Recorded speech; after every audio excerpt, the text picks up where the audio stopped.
Good to have you right here on City FM, right here in Nigeria. How you feeling though? Hey, I feel good. It feels good to talk to you It guys. feels good. It feels good It's to have you good here. to have So the you. music has been making the rounds, right? We're loving it, right? We're loving the Arastar connection as well. You and Arastar, love the video as well. So a little birdie told me that you were in Lagos shooting the music video, and nobody knew at that time. Yes. So it was my first time in Lagos. Yeah. We knew that like there was no other place to shoot that video. That's no other place. Amazing.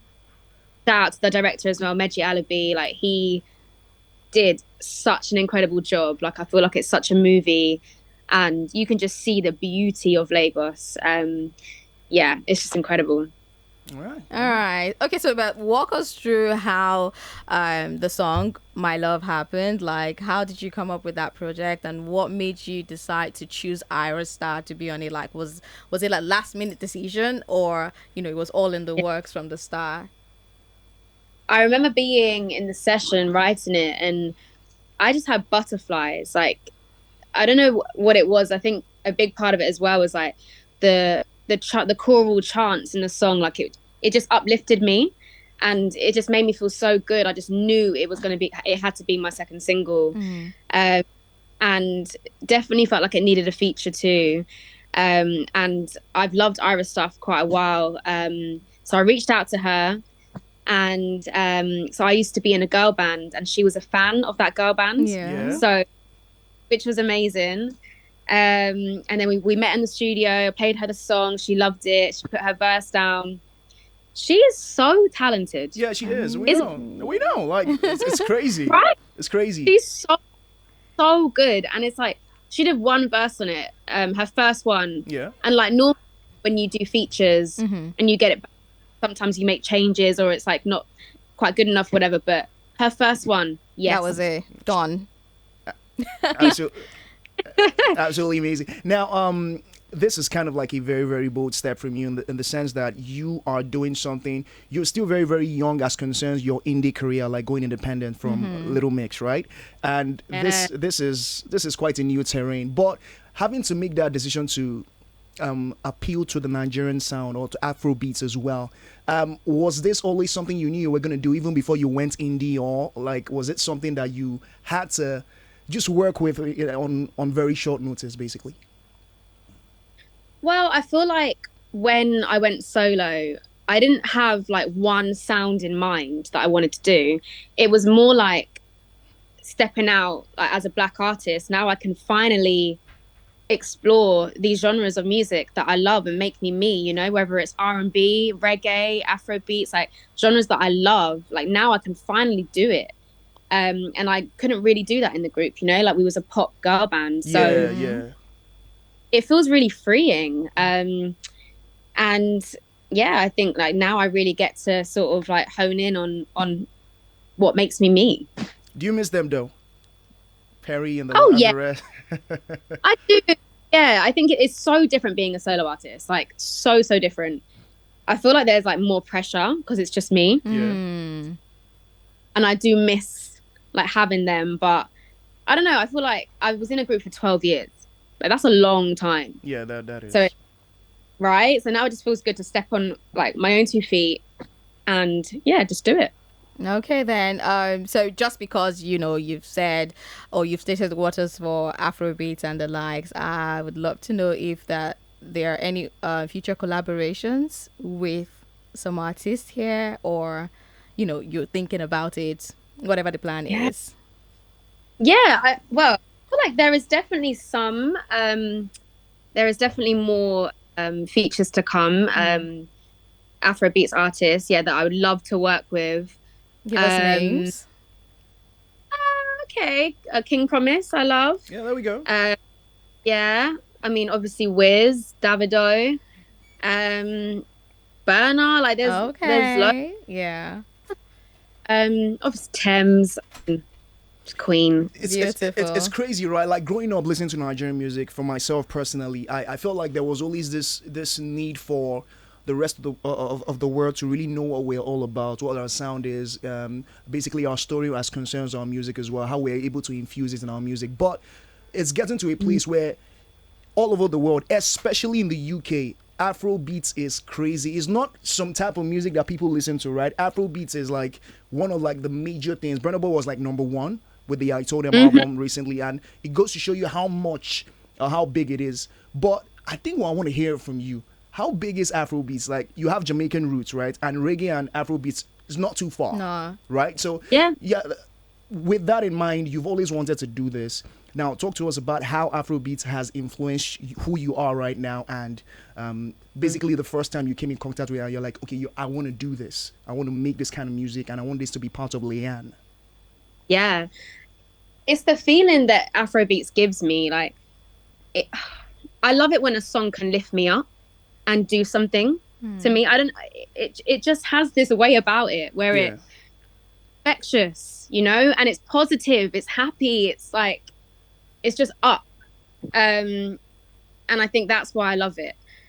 And I think it was just important for me to do music that makes me feel that way, you know? And like, I love Afrobeat. So to be able to have that influence run through my music, as well as, obviously my Jamaican roots. So like reggae, whether it be dancehall, like all these genres that I'm excited to bring into what I'm going to do as a solo artist. It's really exciting. But yeah, and I think as well, I went, when was it? The other week, I went to Wiz's stadium tour. He had a stadium sold out. At like, Tottenham. It was crazy. Yes, I'm like, come on. Like, it's incredible. Yeah, man, it's really going far. It's amazing. Yeah. So earlier you talked about how being a solo artist, you know, it's like, well, not necessarily draining, but like it's more taxing than when you have like a group of people working together with and all.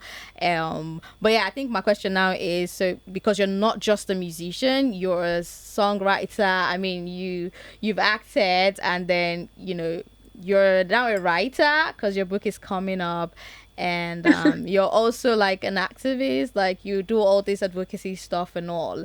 How do you combine that with music? Like, isn't that like extra stressful, or is it because, you know, the love of it doesn't make it stressful? Oof. It's definitely like a lot. I feel like I juggle a lot. But it's all stuff that I'm passionate about. It's all stuff that I love to do. So it I guess it doesn't really make it work. Like it just makes it who I am, and it's fun.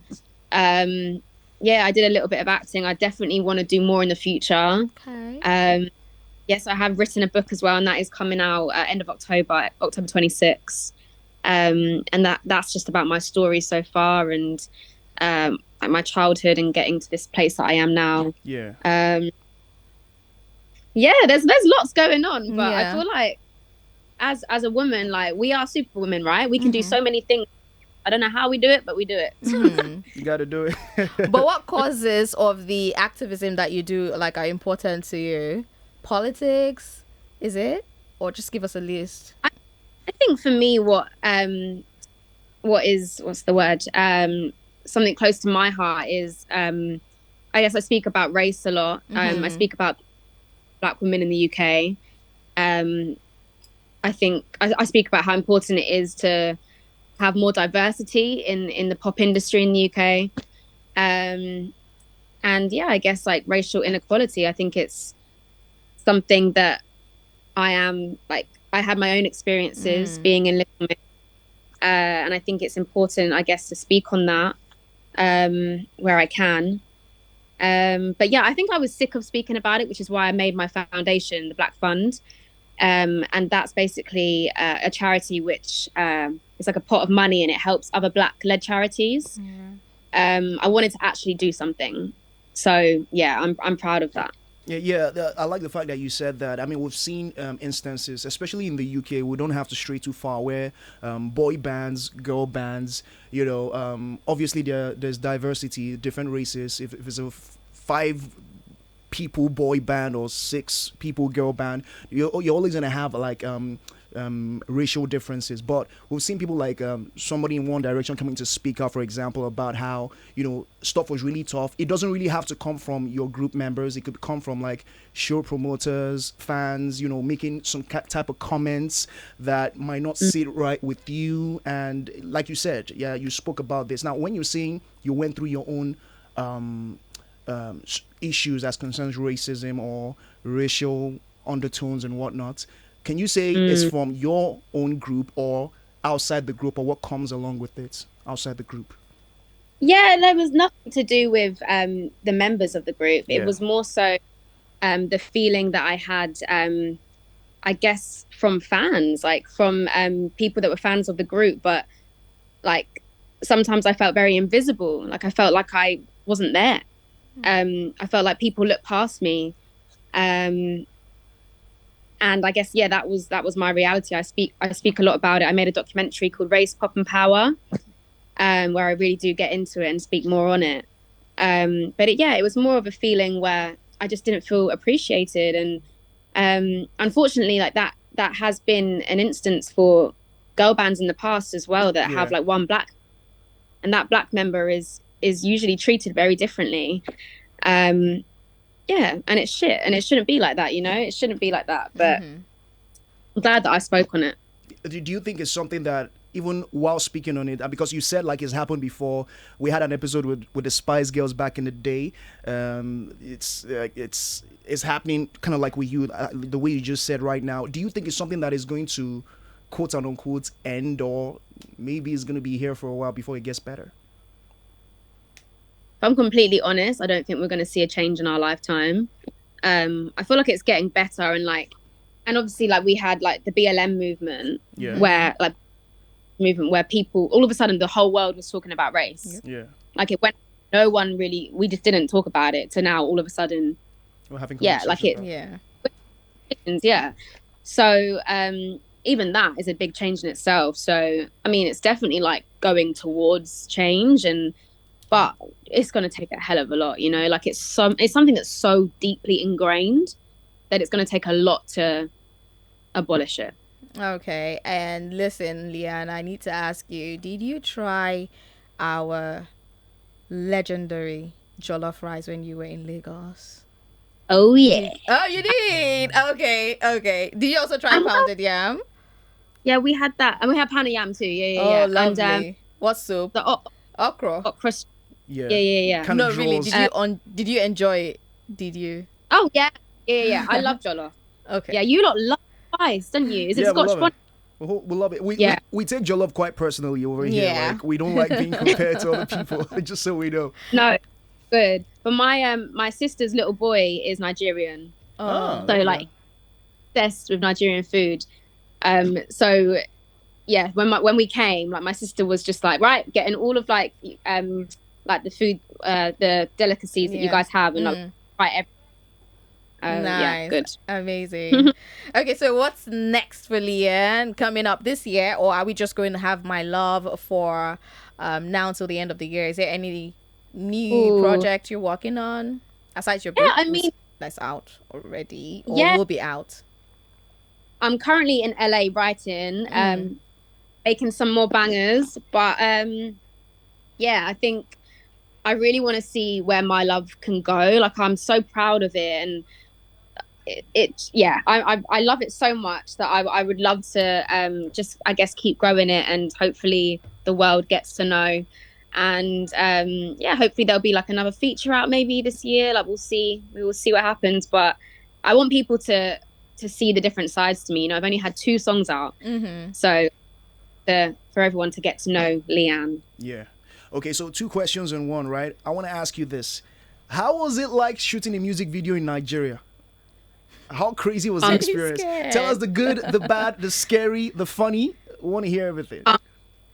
You know what was incredible? The best thing about that video is the dancers. And like, I remember speaking to one of the dancers, and she was like, the fact that like you've like used local dance as well. She was like, a lot of the Western world like takes what we are, but doesn't come to the source, like, and I just thought like that was just an amazing thing. I could not have done that video anywhere else. Like, it's just the energy, the beauty. You made it all perfect. Honestly, I'm so proud of it. I'm trying to think of any of the hard stuff. Do you know, like, we did this, there was a shot we did, I think, like literally like in the middle of the market, where there's like people everywhere. Yeah, I saw that one. Yeah, but like, it was just so fun. Like, it was wicked. And Yeah. Ayra made it easier, right?